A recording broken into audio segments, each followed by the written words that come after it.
അസ്സലാമു അലൈക്കും പ്രിയപ്പെട്ടവരെ. മരണവാർത്തയാണ്. മാതാപിതാക്കൾ ജീവിച്ചിരിക്കുമ്പോൾ വേദന ജനിതമാണെന്ന് നമുക്ക് പറഞ്ഞറിയിക്കേണ്ട ആവശ്യമില്ലല്ലോ. ഇവിടെ ചമ്രവട്ടത്ത് +1 വിദ്യാർത്ഥി വീട്ടിനുള്ളിൽ മരിച്ച നിലയിൽ കണ്ടെത്തിയിട്ടുണ്ട്. തിരൂരാണ് സംഭവം.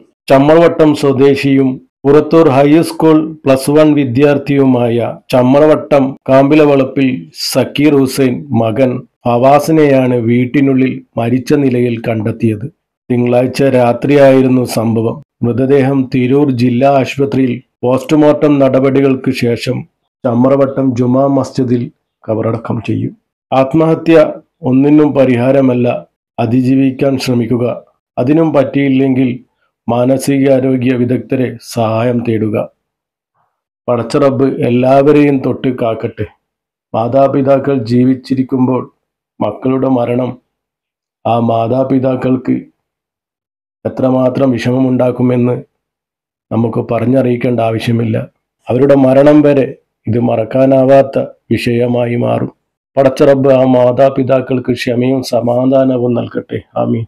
ഈ മരണപ്പെട്ട ഈ മകന് അള്ളാഹു പുറത്തു കൊടുക്കട്ടെ. മഹഫിറത്തും മർഹമത്തും കൊടുത്ത് പടച്ച റബ്ബ് അനുഗ്രഹിക്കട്ടെ. ആഖിറം വെളിച്ചമാക്കി കൊടുക്കട്ടെ.